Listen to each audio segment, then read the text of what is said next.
Tusome Yohana sura ile ya 4, kitabu cha Injili ya Yesu kilichoandikwa na Mtume Yohana Mtakatifu.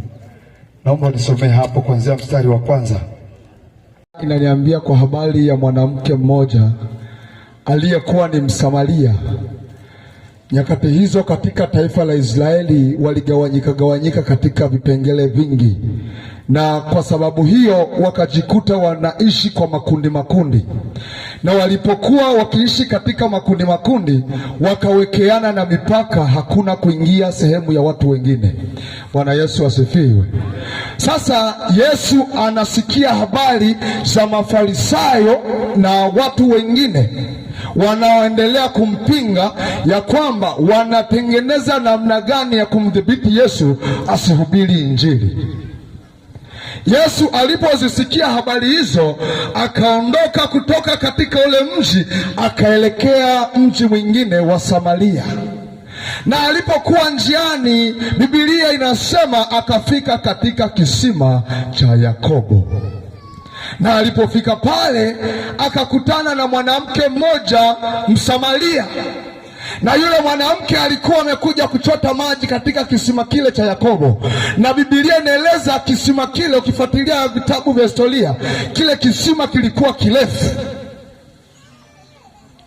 Yule mwanamke kwa sababu alikuwa na vifaa vya kuchota maji katika kisima kile, Yesu akamwambia, naomba maji ninywe. Na alipomwambia naomba maji ninywe, yule mwanamke kwa sababu wameishi katika hali ya kubaguana, akamwambia, imekuwaje leo Wayahudi na Wasamaria tukachangamana? Imekuwaje leo unaniomba maji ya kunywa? Kwa sababu sisi na ninyi hatuchangamani. Bwana Yesu asifiwe. Haleluya, watu wa Mungu. Anaonyesha hali ya ubaguzi, anaonyesha hali ya kutokuwa na umoja. Lakini Yesu, naomba nisomee tena pale, Yesu anazungumza maneno gani baada ya kuwa amemwomba maji, na akamwambia, imekuwaje wewe unamuomba maji mtu usiyeelewana naye? Mstari wa 10, Yesu akajibu akamwambia, kama ungalijua karama ya Mungu, kama ungemjua anayekuomba maji ni nani, naye ni nani akuambiaye, nipe maji ninywe, nipe maji ninywe, ungalimwomba yeye. Wewe ungebadilisha, badala ya yeye apewe maji, ila wewe ndio ungeomba maji kwake ili akupe maji, naye angalikupa maji yaliyo hai, angetoa maji yaliyo hai. Kumbe Yesu ana maji yaliyo hai. Na neno la leo, jioni ya leo, linazungumzia kwa habari ya Yesu kwamba ni mwokozi wa maisha ya kila mtu atakaye mwamini. Bwana Yesu asifiwe. Naomba uendelee kulisomea hapo chini. Mstari wa 11, Biblia inasema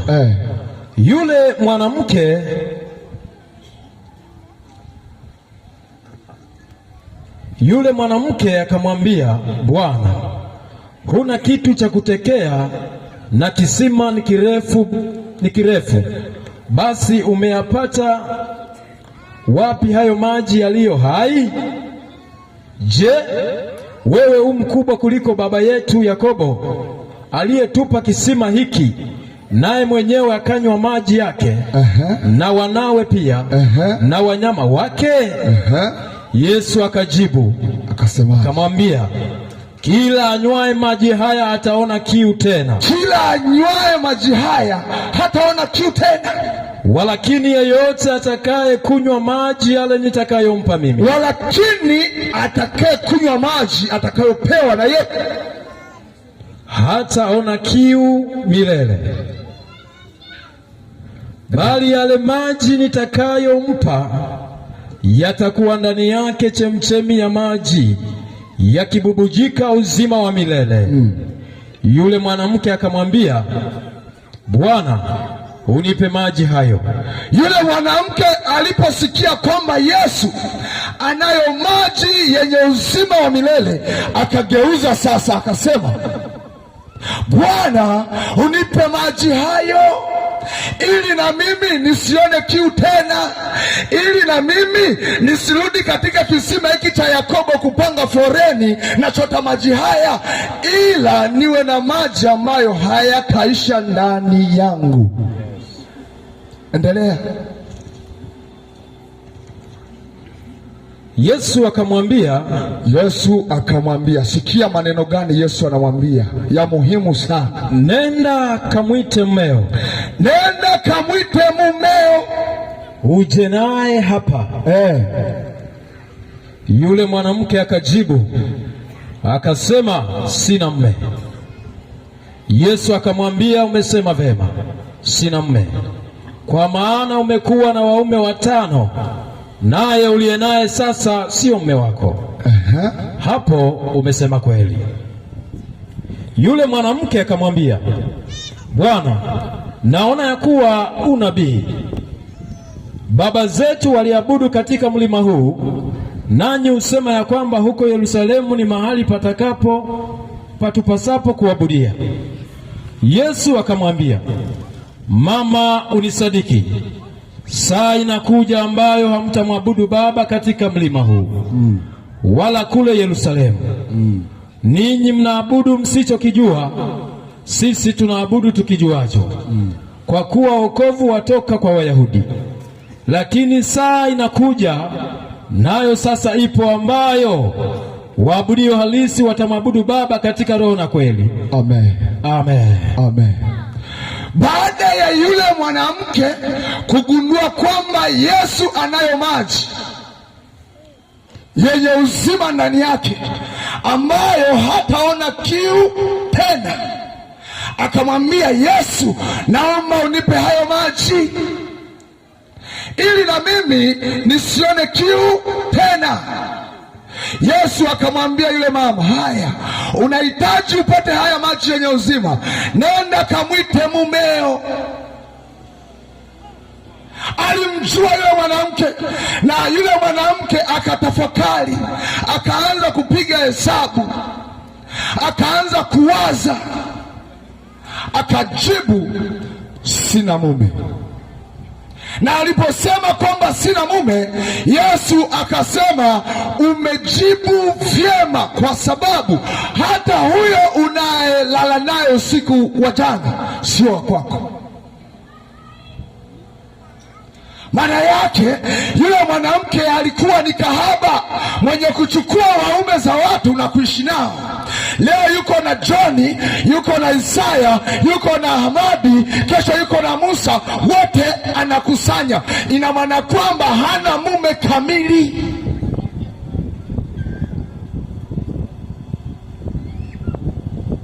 Na baada ya kugundua kwamba Yesu ameijua siri yake, akaanza kujiuliza, huyu amejuaje mambo haya? Anamwambiaje, wewe umejuaje siri hii? Umejuaje tabia zangu, ya kwamba mimi usiku silali na mume wangu, nalala na waume za watu? Akamuuliza swali, je, wewe ni nabii? Akaanza kujitetea kwa sababu zingine, akaanza kusema, sasa ninyi Wayahudi mnasema ya kwamba sehemu ya kuabudia ni Yerusalemu, lakini baba yetu alituambia mahali pa kuabudia ni katika milima ile. Inaonyesha sasa yule mwanamke alikuwa ni mtu wa dini. Bwana Yesu asifiwe. Akiwa anajitetea, anaingiza habari ya dini. Hata kama unatabiri kwa habari ya mambo yangu, lakini hata mimi ni mwanadini. Nikienda kanisani kwangu ninasikia haya mambo.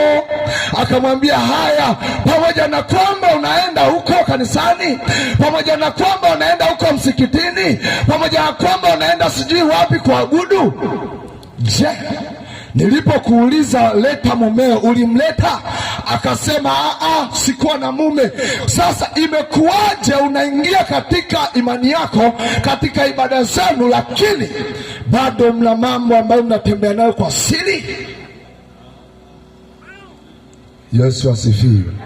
Wala dini haiwezi kumwokoa mtu, wala dhehebu haliwezi likakutoa mahali ambapo unateseka, lakini kitakachokutoa mahali ulipo ni Yesu Kristo mwenyewe waziwazi, akupe maji yenye uzima ndani yako, akuondoe katika dhambi ya uzinzi, akuondoe katika dhambi ya uchawi, akuondoe katika dhambi ya usengenyaji, kwa sababu ataweka maji yaliyo hai ndani yako.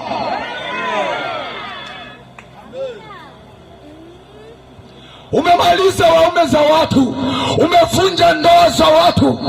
Watu wanafarakana kwa sababu ya uzinzi ulio nao. Unaruka usiku, watu hawalali. Umekuwa ni mchonganishi, unavunja amani ya kijiji kwa sababu zako binafsi. Yesu anasema yeye ni maji yaliyo hai jioni ya leo. Kila atakayemwamini Yesu na kumpokea kuwa ni Bwana na Mwokozi wa maisha yake atapata bubujiko la moyo, bubujiko la maji ndani yake siku zote za maisha yake hapa duniani. Bwana Yesu asifiwe. Jina la Bwana libarikiwe. Sikia nikwambie jioni ya leo, mama yangu, baba yangu, kaka yangu, rafiki yangu, hakuna jina lingine alilopewa mwanadamu limpasalo kuokolewa kwalo isipokuwa ni jina la Yesu. Wanadamu wataleta siasa zao, wanadamu wataleta propaganda zao, wanadamu wataleta dini zao, ya kwamba sisi babu zetu na bibi zetu tulikuwa tunaabudu katika kanisa fulani, tulikuwa tunaingia katika dhehebu fulani. Sikia nikwambie, yule mwanamke alikuwa ni mwenye dini, lakini alikuwa ni mzinzi. Anachukua ndoa za watu, anaharibu familia za watu, watoto wanaishi kwa kuteseka, watoto wanakula dagaa, lakini yeye anakula nyama, kwa sababu amekamata mume wa mtu na amepoteza uelekeo katika ndoa yake. Hatimaye Yesu anakutana naye kumtoa. Yesu anakuhitaji katika jioni ya leo. Utubu dhambi zako. Yesu anayejua maisha yako kabla wewe haujazaliwa. Yesu anayejua siri ulioificha katika nguo zako. Anatambua umeweka hirizi sehemu gani, anatambua hapa huko, lakini unachunguza kamchepuko kako. Je, kapo? Yesu anasema kamlete mumeo. Yesu anasema kamlete mkeo. Yesu anasema kalete hirizi yako. Yesu anasema kalete ulevi wako, ulete mahali hapa, naye akupe maji yenye uzima.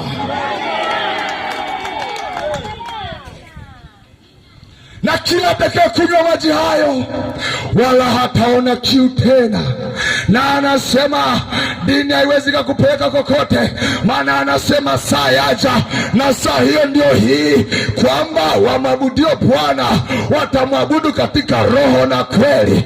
Anasema ya kwamba hawataingia katika dini zao, maana kule kwenye dini ili upate cheo lazima uloge, maana kule kwenye dini ili upande hazi lazima uloge, ili utoe rushwa ya ngono ili upande cheo. Yesu anakataa, anasema njoo mwabudu katika roho na kweli, akupe maji yenye uzima, akupe faraja ya moyo wako. Ni kweli umeteseka na magonjwa kwa miaka mingi, ni kwa sababu haujasikia habari ya Yesu.